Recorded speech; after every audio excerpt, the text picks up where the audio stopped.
we have completed so far. Um, and of course, I mean, if there's a longer conversation required, we could schedule, office hour interactions over the coming week as well. So that's not an issue, but I'll at least have some part of that conversation today with each one of you here. I also wanted to sort of take much of our conversation forward from India to a completely, I would say, different reading and context for the first part of our discussion today. It draws itself from a chapter in Daniel Bell's book, The China Model. Even though I believe I saw some of you who have attempted to identify that as your book for the review exercise, the chapter, and then the end term book review. And there were some very good reviews of looking at critically the text. So it would be interesting to bring insights from what some of you have been reading into the conversation today. China and our discussion on China, I mean, as I mentioned earlier, both countries, India and China, merit an entire sort of course on their own.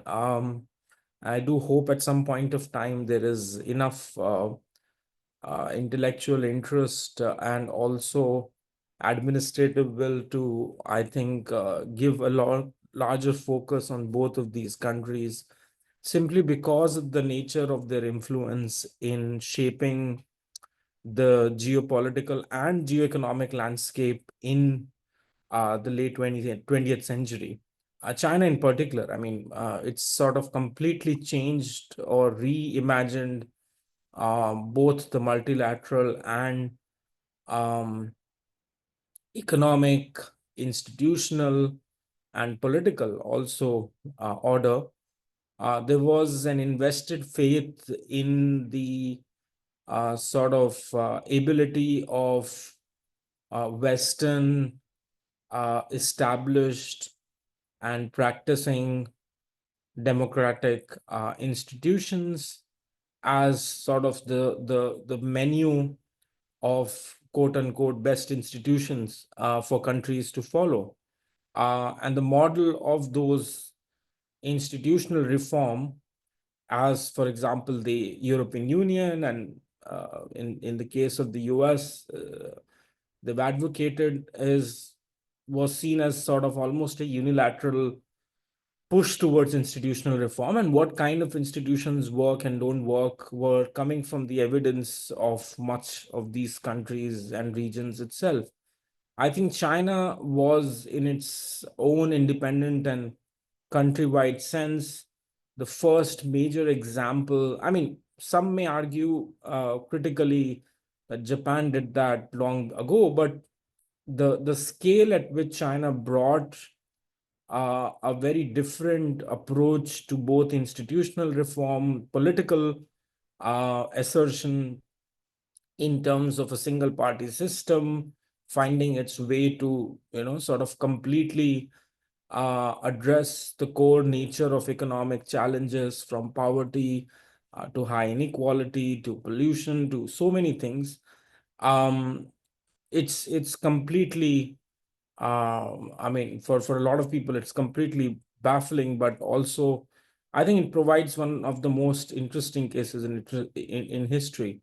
At the same time, the China example or the China model is so unique in its own sort of origin and presence that perhaps no other country can follow what China did, not for the reasons that there are issues with capability or capacity, but just simply because the very nature of approach taken by China towards, let's say, institutional reform for the changes it wanted to actualize, um, much of that happened in a context which was very unique to the Chinese socio-political landscape. There are huge historical concerns that come out which have not been documented to the level that perhaps one should have. I mean, you have not everything is sort of rosy and all good with the Chinese story as well. You have up until the 1970s, a period of abject poverty, huge sort of deaths caused as a result of lack of food security because Mao's China was sort of in trade with the Soviet Union, where there was trade for defense at almost the cost of subsistence in food exports. And had it not been for the nature of changes that were undertaken around 1978, the Deng Xiaoping and Communist Party sort of changing track and adopting relatively more pro-business and then pro-market approach over time.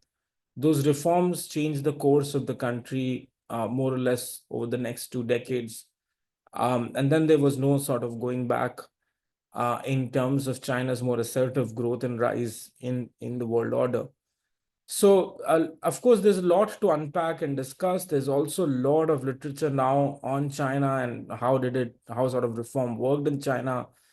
I have kept this sort of landmark paper that I feel addresses the issue quite comprehensively. It's a paper called How Reform Worked in China. You would see this as part of the reading that's mentioned to you vis-a-vis China after you've done Daniel Bell's one or two chapters. And it's a fascinating reading because it's perhaps one of the first or the few texts that make an attempt to unpack the nature of institutional changes that happened at the macro level for reform to work.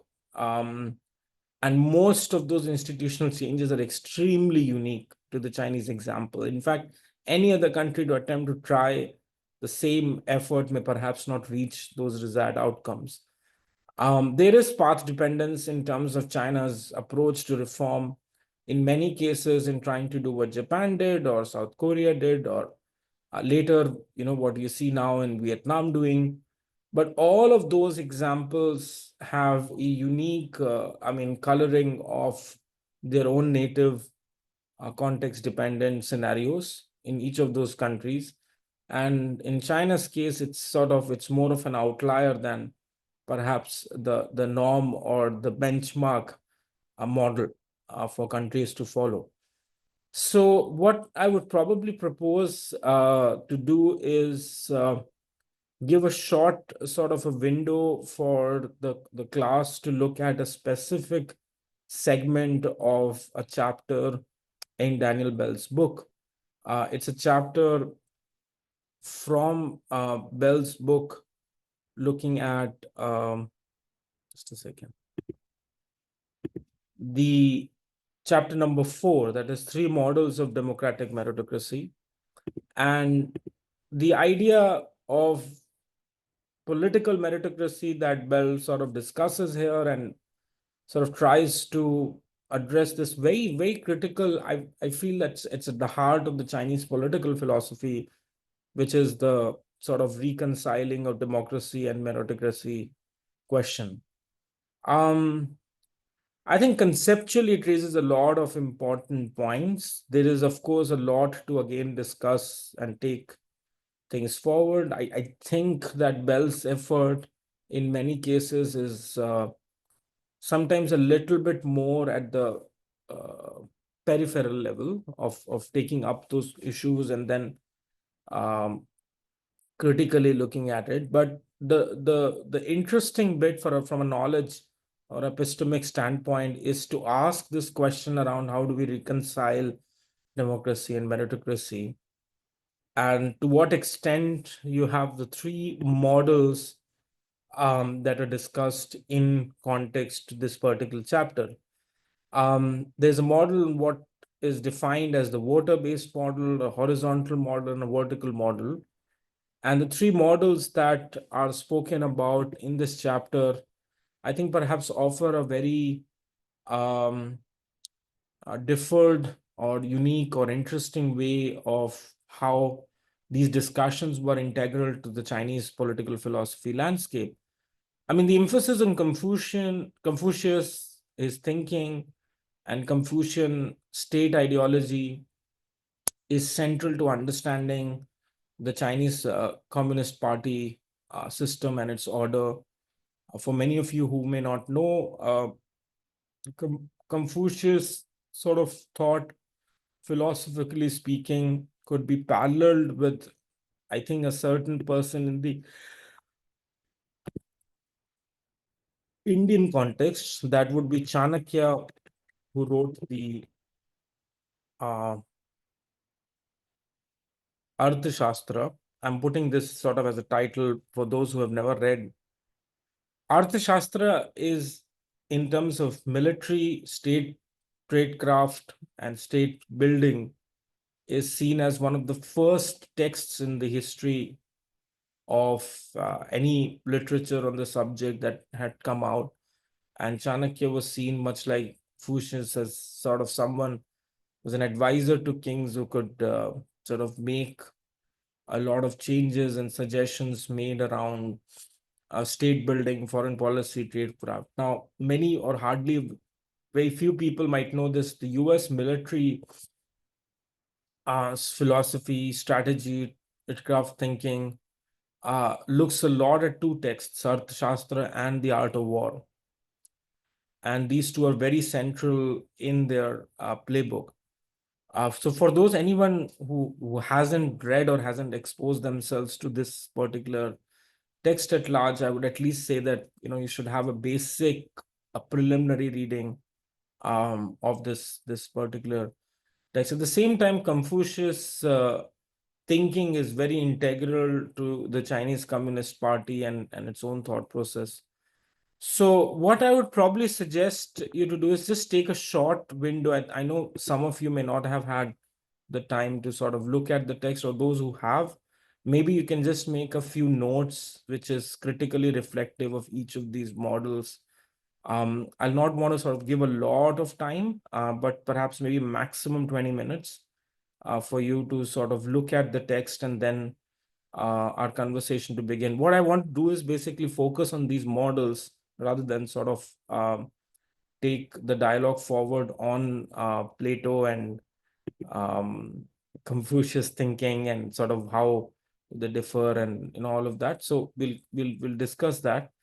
The second main reading, which I think will be very important for us in our next class, but I'm just mentioning it to you right away, is this text by Wai Qian, How Reform Worked in China.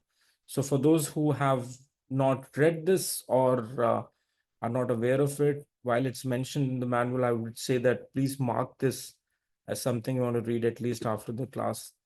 I think, yeah, I see Peter is here. Peter, you were reviewing Bell's book, right? If I'm correct. Yeah, so it would be good to hear your reflections on what his sort of the lot to unpack, I think, in terms of what he attempts to do. And I feel that there is a book waiting to be written, like the way Bell approached the subject after he's done it, which sort of takes a lot of the conversation forward. But it'd be good to hear your thoughts. So let me just first give everyone this sort of a 20-minute window, guys. If you can just look at the text, it's the chapter. If I can just stop sharing my screen, which will be from Daniel Bell's book. That's chapter number 4. Okay. And once you've finished reading, what I'll request you to do is, as soon as you finish reading those discussions on models, just raise your hand so that I know that you're good to go ahead. All right, so we will, I think, start with our conversation. For those who would have maybe read the text partially, that's fine. You could just add um, to the discussion based on what you follow. At the same time, I would suggest those who have spent more time with the text earlier to weigh in and reflect more. All right, so what's the author explaining in context to China, particularly? So let me just you could just, for those who have their hands on, you could just put them off, please. Yeah.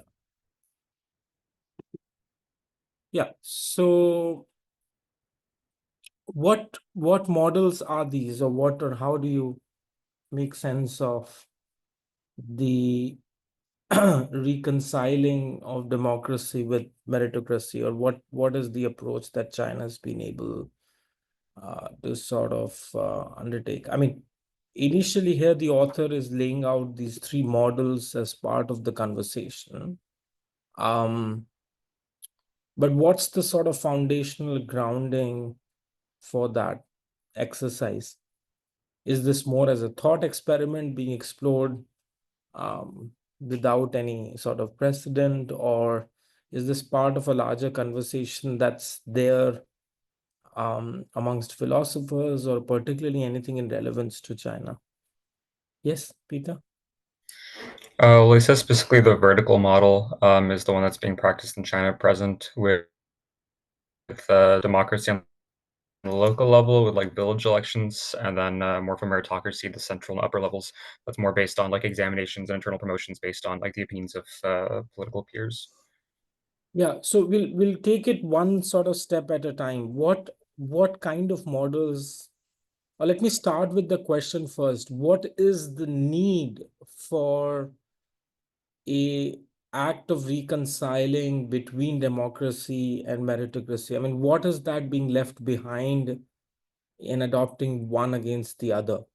Why do we need sort of a discussion around both at the same time?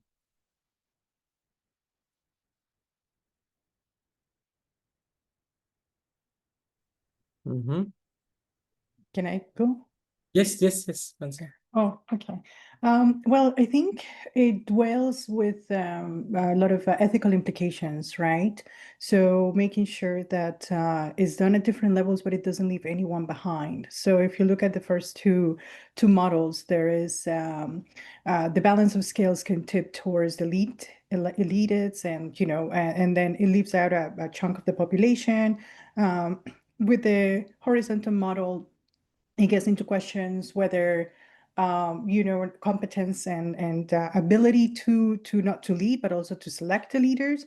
And so I think the best model here, in conclusion, will be the vertical model, and that's because I mean, it made me think a lot about what's happening in the U.S. right now, and should our leaders at that level, higher branch of government, should not be tested, should not be tested for competency, for their skills, and so on. So I think the US is a great example that we probably should.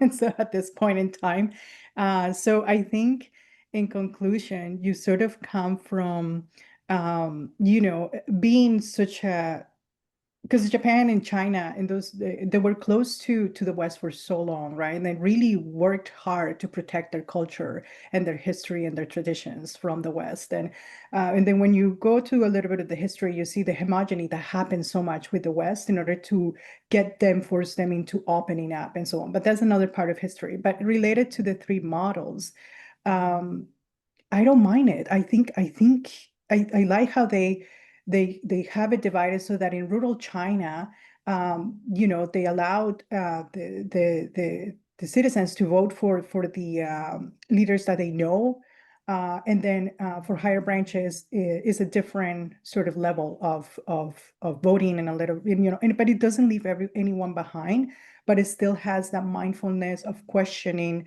the integrity of the leaders, the capacity, the competence of the leaders, with also, in a way, and it just gets into that. I think the only ethical part that I saw was that they were thinking about giving voting rights only to people with an education and, certifications and so on. But I think that when they did the vertical model, they took care of that a little bit. So that's sort of my criticism and so on. It just dwells a lot with ethical, questions and capacity and competency, and yeah, just to put it out there.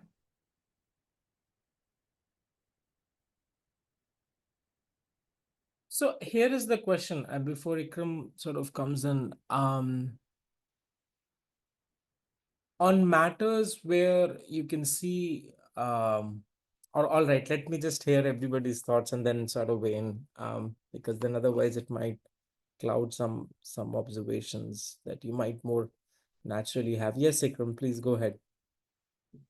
So for me, on the question of why the author is talking about these two models, uh, uh, democracy and meritocracy, because the generally in philosophy or in the way we think about these models is one or the other. So the author here is trying to find a way to convince us that it's possible to use both and to use the strengths of both and not the weaknesses. That's what I think. Yeah. Okay. Yes, Peter.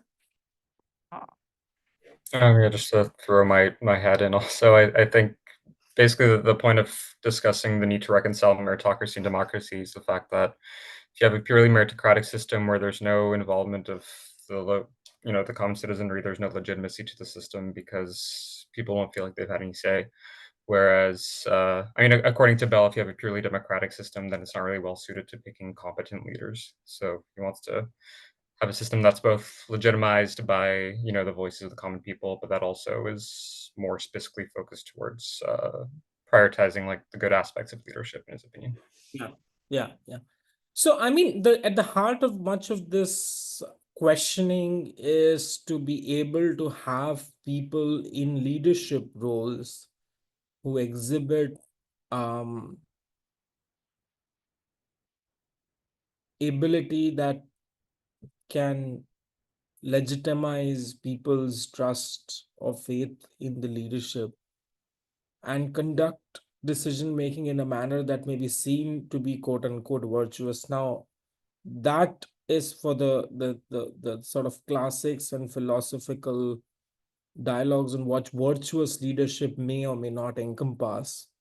But the idea here at the heart of much of the nature of dialogue that the author wishes the reader to sort of draw his or her attention to is this point that one of the critical elements of decision making and leadership to be seen to be more effective is how it can become a more competent, legitimizing, and virtuous in its conduct. And in that case, does someone with a more informed view of the world may take decisions in that regard more intelligently.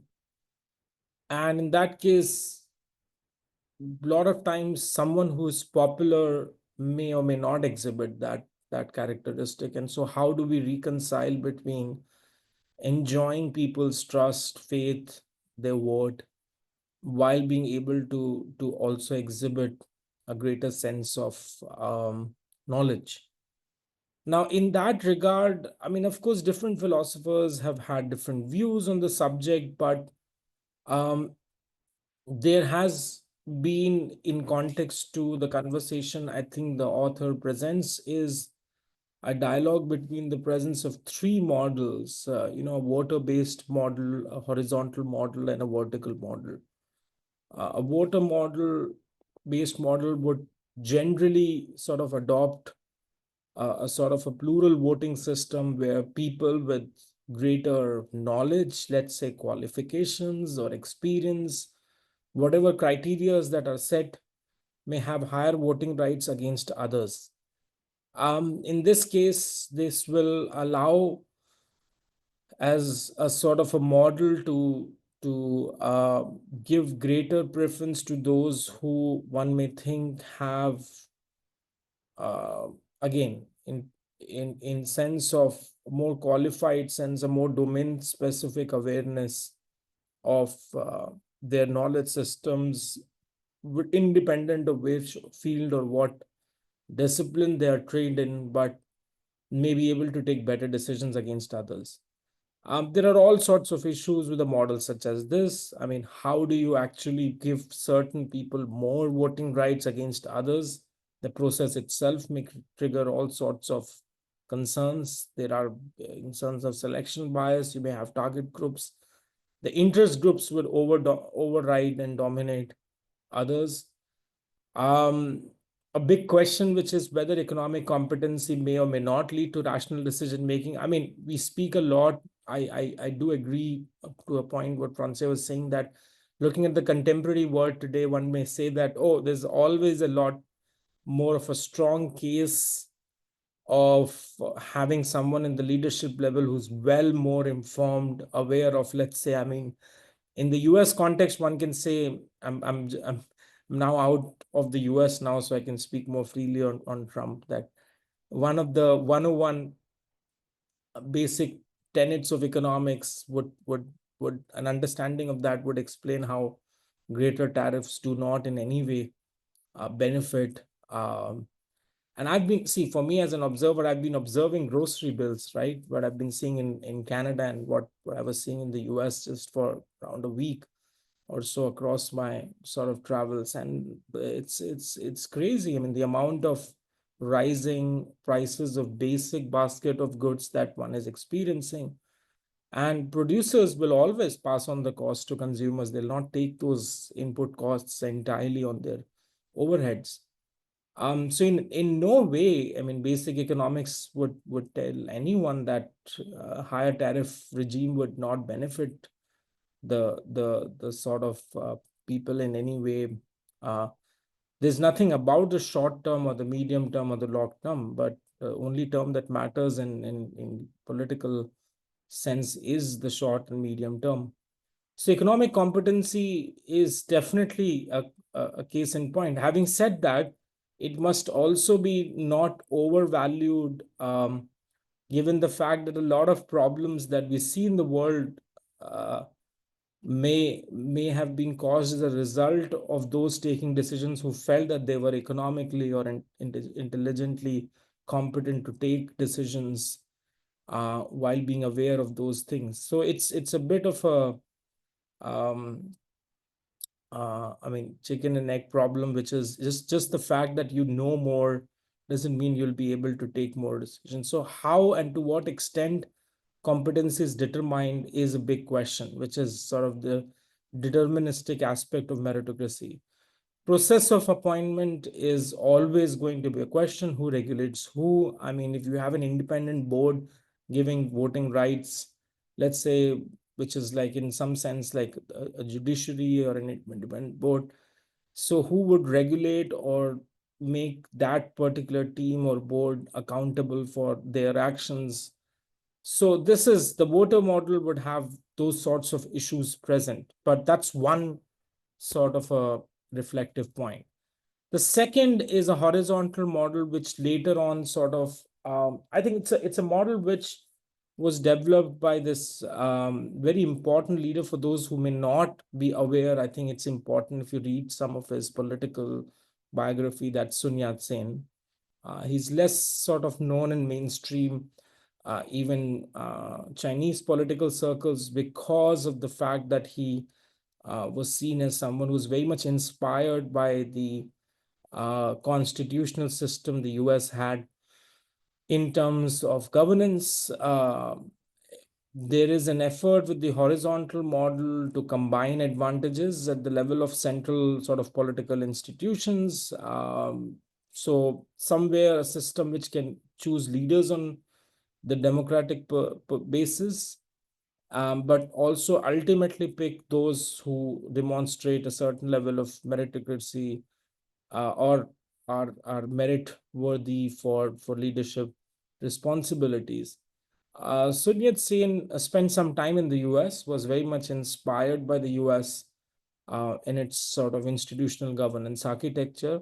At the same time, he understood that there is also a knowledge system that exists in China in an institutional sense, drawn from the imperial system, which has good value.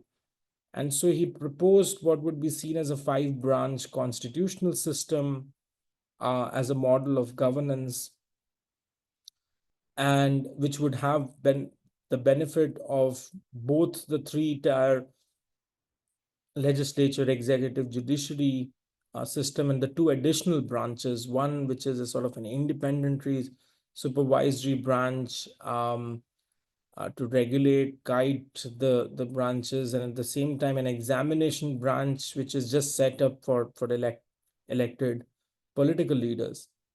I think there is always a case in point for a regular, I mean, if we have testing undertaken in terms of any domain specific knowledge to be certified, standardized, one may argue by that very logic that why not have that in the political class as well? I mean, you ultimately talking about people who undertake decisions that would affect lives of thousands, in some cases millions, and in some cases billions of people.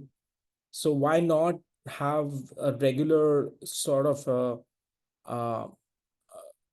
a testing loop which makes an individual more aware of the domain in which he or she takes more decisions. To give you an example, people who end up becoming central bank governors in many important federal institutions are supposed to demonstrate an extensive amount.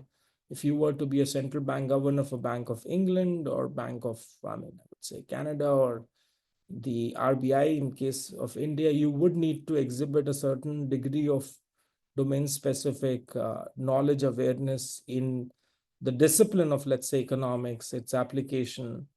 And if that wasn't the case, it would be very difficult for the international market, or especially the investor sentiment, to trust your views on critical matters.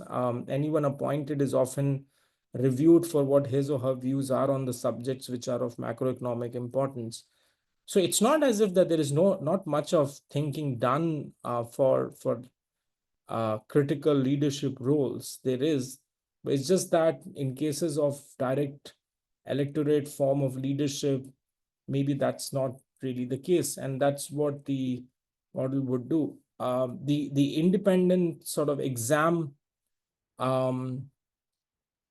would in some cases, I mean, according to Sun Yat-sen, achieve more legitimacy in the eyes of people. There are, I mean, alternatives even then spoken of. So for those who might have read or are aware of Friedrich Hayek, Hayek talks about, I mean, this is one of the most interesting texts when, it was long ago when I'd read Model Constitution. For those who have not read Friedrich Hayek's Model Constitution, again, a must read, very, very interesting, and in fact lays out some very interesting ideas even at the time on what or how law legislation could manage both individual and collective liberty.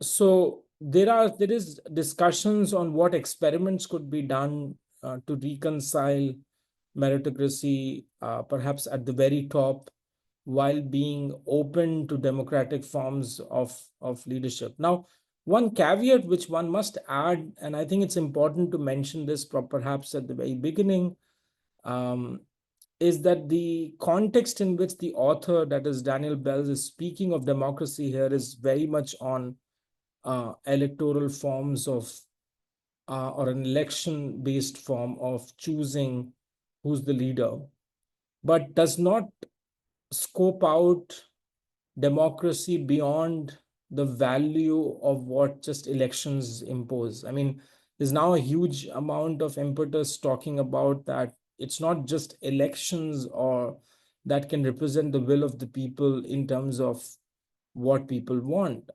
You need participatory form of decision making where the third and the fourth branches, right? The civil society, the media are all critical engines in being able to ensure there is a good feedback loop between the people and those who are elected to office. I don't think Bell talks much about democracy beyond sort of what it means for the context of choosing leaders based on elections. So elections may be happening in countries and they may be still representing a popular majority vote in for a given leader and against a particular person.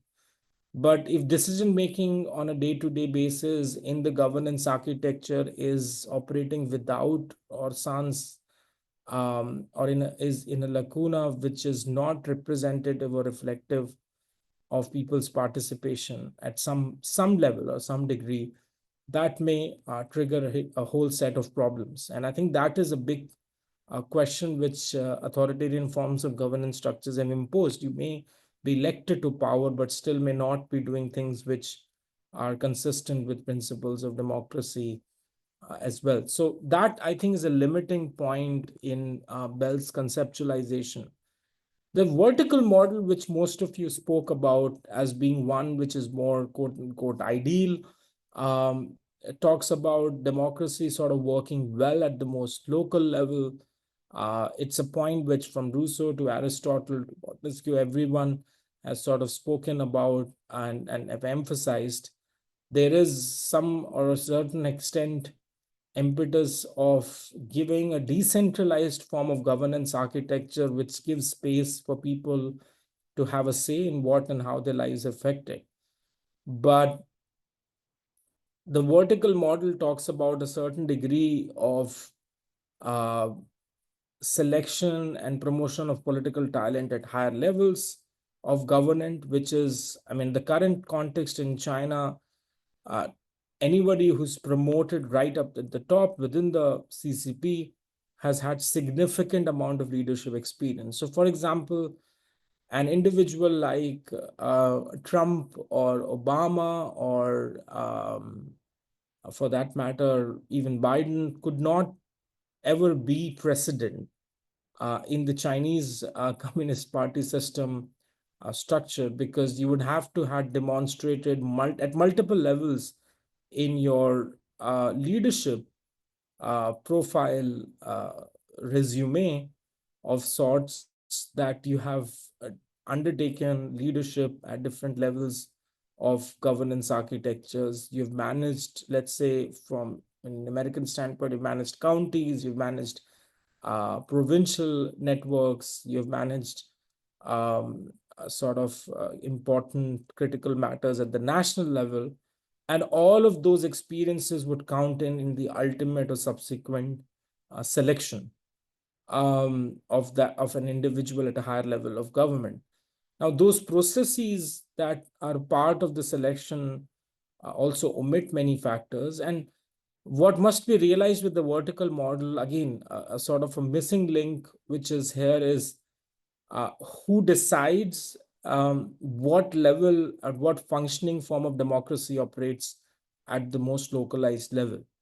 And I think that there is not much of clarity. So I'll give you an example, right? Like if tomorrow the party or the CCP were to just put a sort of a standing board at a piece of land that after 2 months, this piece of land is going to be occupied by the government, the central party and the central government, and it's going to be utilized for the construction of a highway, and a certain amount of money is going to be paid to the owner of that land, maybe a farmer or a person, and the matter is already decided. Individuals would not have much of a choice to do what the state wants. And in that case, some may argue that this is hardly democracy working pretty well at the bottom level, because you don't have, I mean, you do have technically an institutional space to go in and say that, oh, I mean, I'm asking for a higher compensation or an higher amount of money. But what and how does this work in that regards?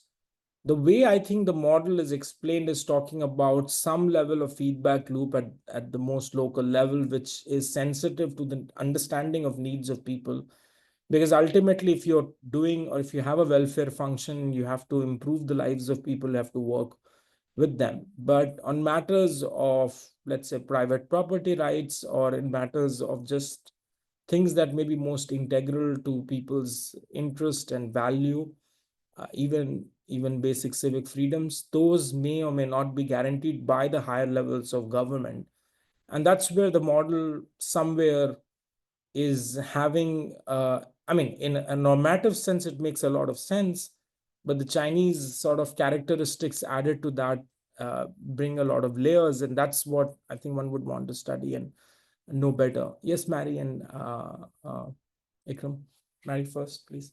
Okay, that makes sense, but I guess I was a little unsure about how that ends up working. So if you were maybe a politician or wanting to get into that from university or from school, would you have to have your sights set on the highest positions from the very beginning and then move positions, move jobs every couple of years to be able to meet all those criteria of like No, having so worked in that many yeah. positions?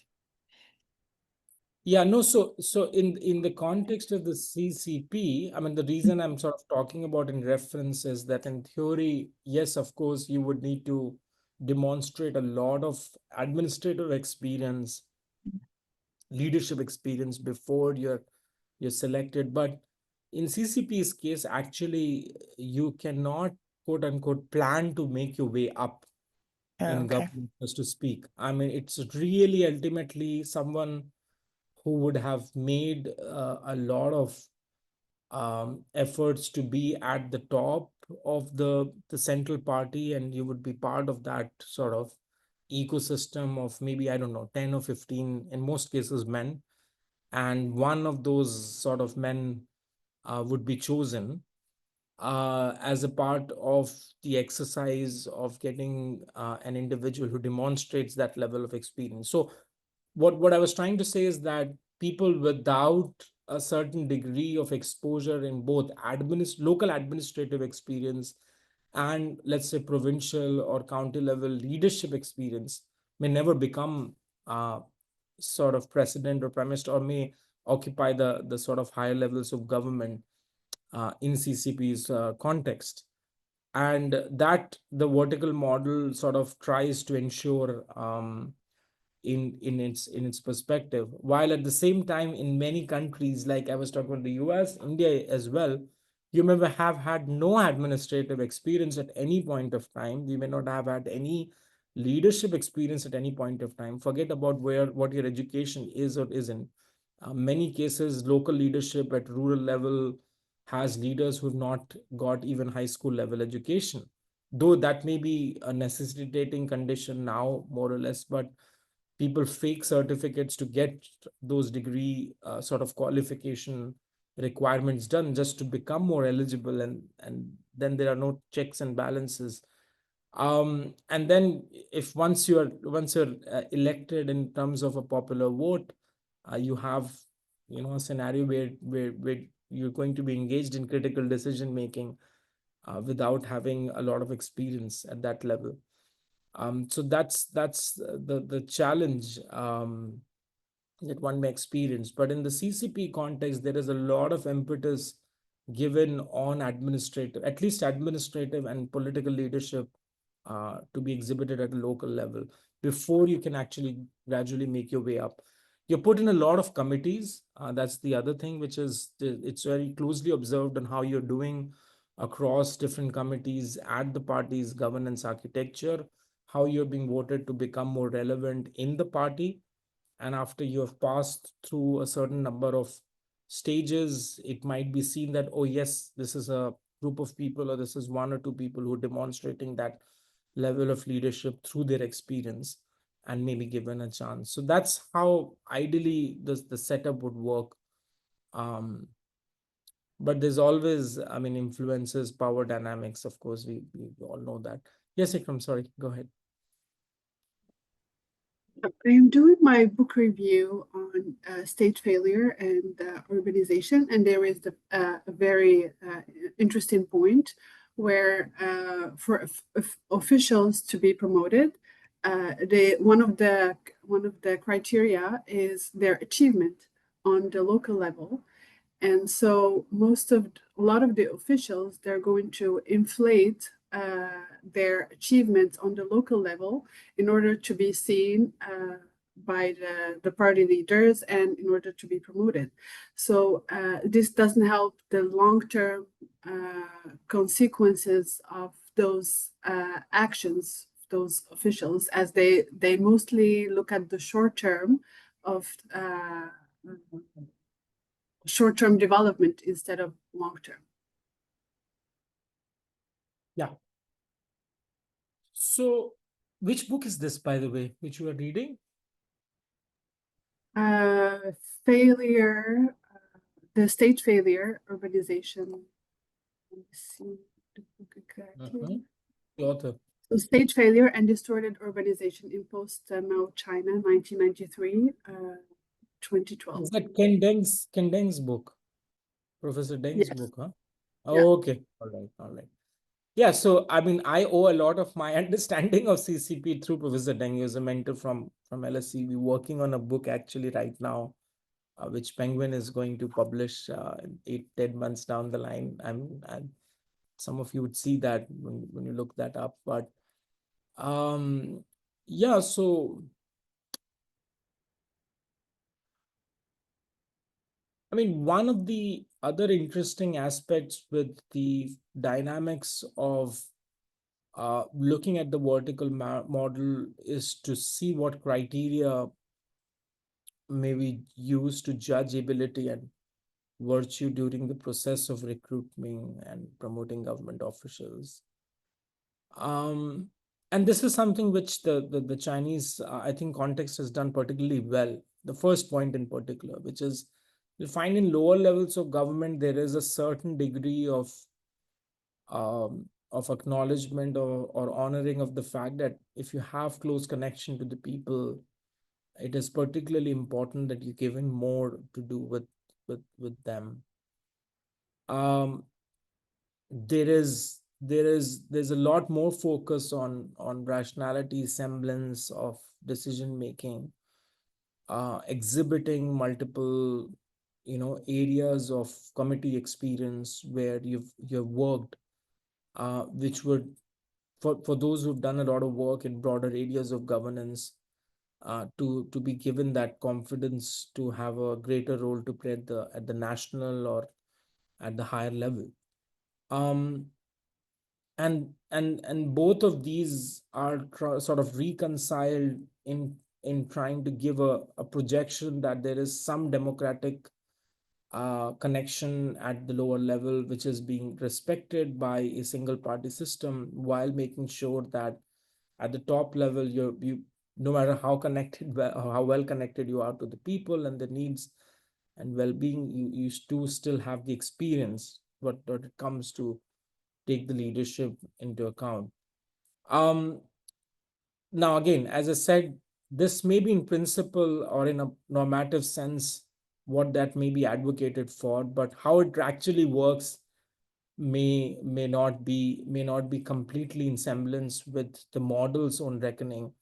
In fact, as I was speaking earlier about Hayek's model constitution, as much as my own understanding and limited understanding of political theory and goes, this perhaps is by far one of the most interesting proposals. So for anybody just who would want to be curious and want to read this, so it's pretty much available open source.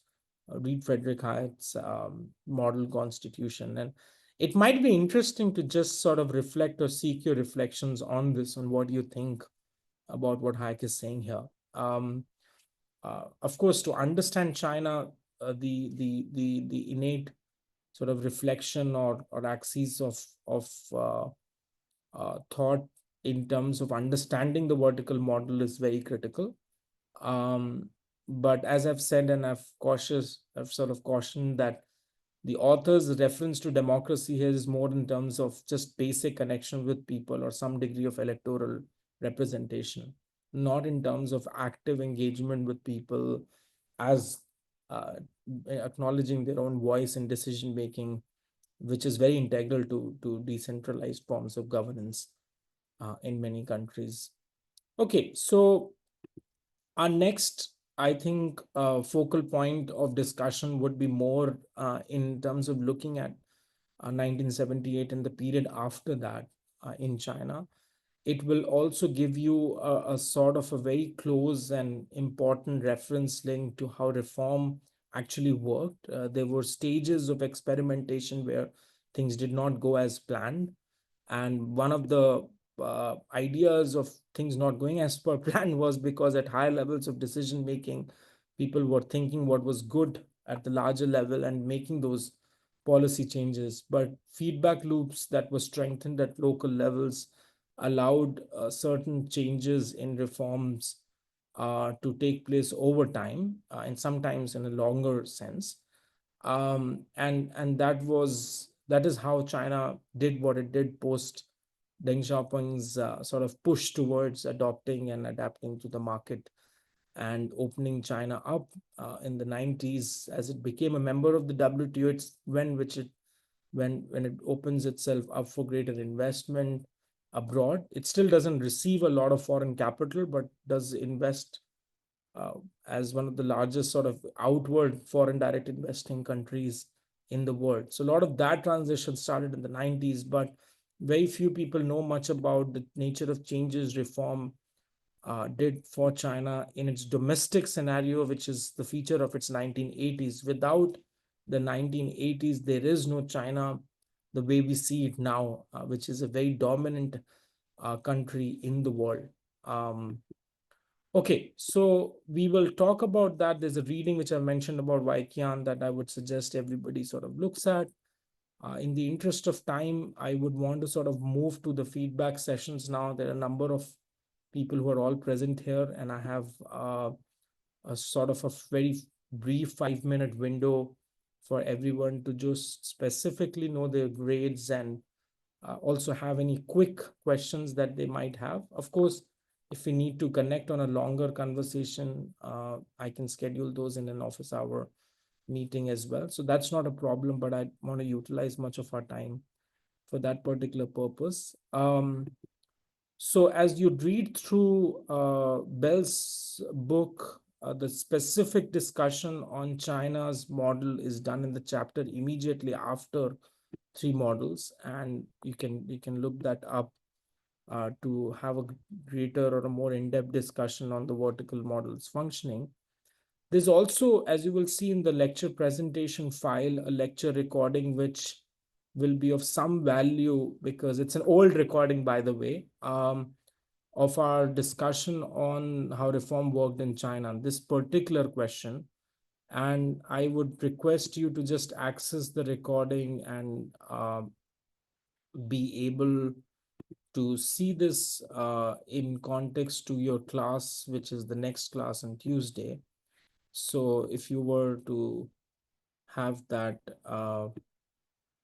gone through, it's just, I think it's just a 35-minute recording done at a much sort of an earlier stage, but it talks about the oh, so there's a reading that Francia shared. Thank you, Francia. I'll just look this up, making a note of this. Yeah, so this recording which I'm talking about will help you understand some of the points in advance of what we need to talk about in our next class.